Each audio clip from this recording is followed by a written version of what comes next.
Good morning mga yads! Samahan niyo ako. Tara, sa palengke.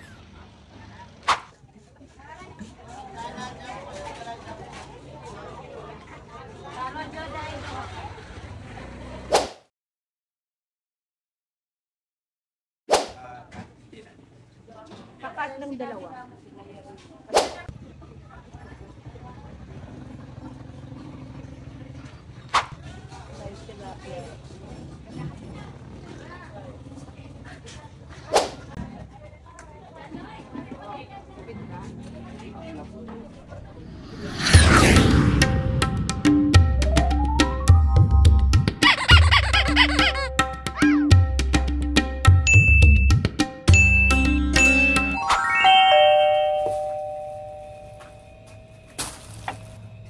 Hi mga yads! Welcome back to my channel! So ayan, for today's video, nagpunta po tayo sa palengke at ito po yung napamili natin. And guys, na 1,500 lang ako para sa mga to. So ayan, pakita ko sa inyo, okay? So, eto muna, random lang. So, lagi po namin gamit ito, yung mga rolled na plastic, pagpulot ng mga poop ng mga alaga namin. So, 5 yung mga dogs namin, 3 yung nandito sa loob, at 2 yung nasa labas. So, yung mga nasa loob, pag nakakapupo sila, ayan. 20 pesos. 20 pesos po. So, nakatipid din ako ng 5 pesos kasi dito sa market namin, 25 pesos each yun. Okay? Tapos, bumili lang ako ng 50 pesos na mangga for Clara. Green mango. Tapos ito, 50 pesos lang to. So, gulay ito na, ano ba to? Mustasa.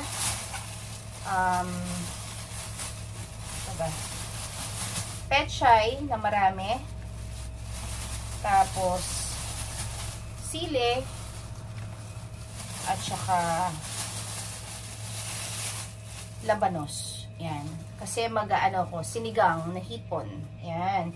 So, 50 pesos lang to. 50 pesos.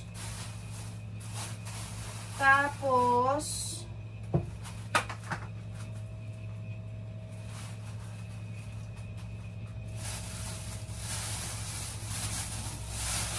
okay.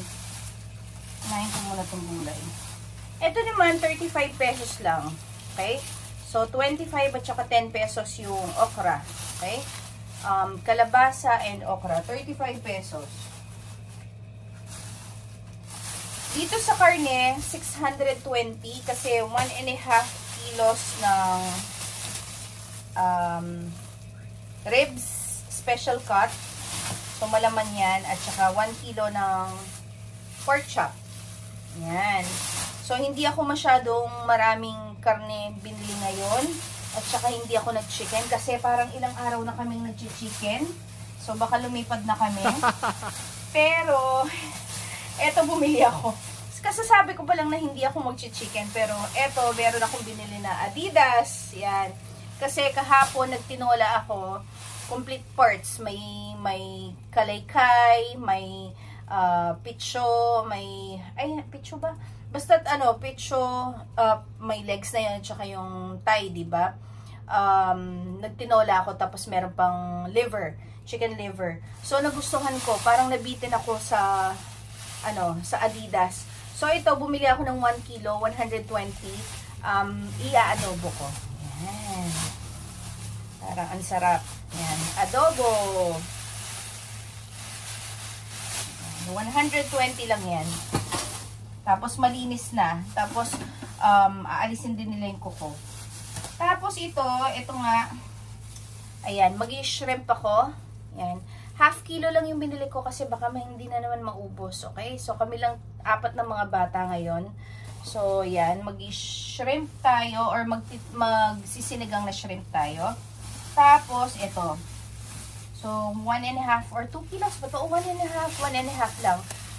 Bangus. 1.5 kilo na bangus, pinalinis ko na rin. So, 200 ang kilo. So, 1.5, 300 pesos yon. So, yan. Ang mga napamili natin. Banlawan lang natin to.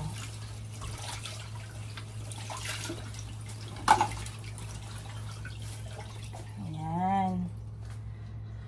So, for 1,500, siguro mga tatlong, ano na to, menu, or maybe 4 pa nga. Kasi, may pritong isda tayo, may gulay, may, ang bala ko kasi sinigang, tapos fried pork chop, tapos meron pa palang fish. Tapos, back na naman sa nilaga. Yan. Kaya bumili ako ng kalabasa at saka pechay. Alam niyo naman ako, pag nilaga ako, ayoko ng cabbage na babantutan ako or agad na sisira or agad na papanis. So, mas bet ko yung pechay at saka kalabasa. Okay? Pero yan ang aking napamili for today. So, yan na. 1,500 po yung ginastos ko. So, I think mas sulit po kesa bibili ako dito. Kasi, usually, pag bumibili ako sa market namin, yung 1,000 para lang sa isang menu or sa isang meal lang or less than 1,000, sabihin na natin 700. So, ito 1,500 lahat.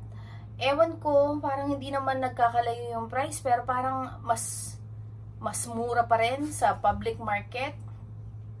Yun lang nga, medyo traffic lang, okay? Pero I enjoyed the ride, I enjoyed the pamimili sa public market, lalo na pag masyadong maaga, so walang masyadong tao, at saka nakakainganyo pag nakakakita ka ng maraming pinamimili, yung mga gulay, ganyan, mga karne, fresh pa.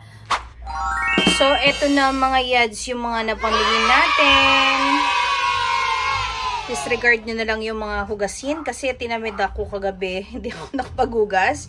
Pero as you can see, nilinis ko na. Ito, binili ko lang to sa Shopee na parang ice cream container pero white na sila, okay? So, ito yung ating fish. Yan. So, inasinan ko na tsaka pepper. Yan. Tapos, yung ating... Ay, bakit ganyan? May dumi. Yung ating... Ano ba to? Yung pork chop. Yan. Inasinan ko na din at pepper. Tapos yung, buto-buto. Yung special cut na ribs. Yan. So, tignan mo naman. Yan na. So, 1, 2, 3. Tapos, meron tayong adobo na kalaykay dito or Adidas. Tapos, yung ating half kilo na shrimp na gagawin kong sinigang. Ayan, kaya meron tayong mustasa. Tsaka to. Ito, sa akin to, nung nag-grocery ako. Yan, di kasama yan. Pero to kasama. Tapos yung kalabasa at saka yung, ano ba? Kalabasa at saka pechay nasa ref na. Okay? So, yan mga yads. Hindi ba? Sulit na sulit ang aking 1,500. Pang 1 week na yan, mga yads. So, sugod na kayo sa inyong public market. So, yun po. Sana po na-enjoy nyo. Thank you for watching. Bye!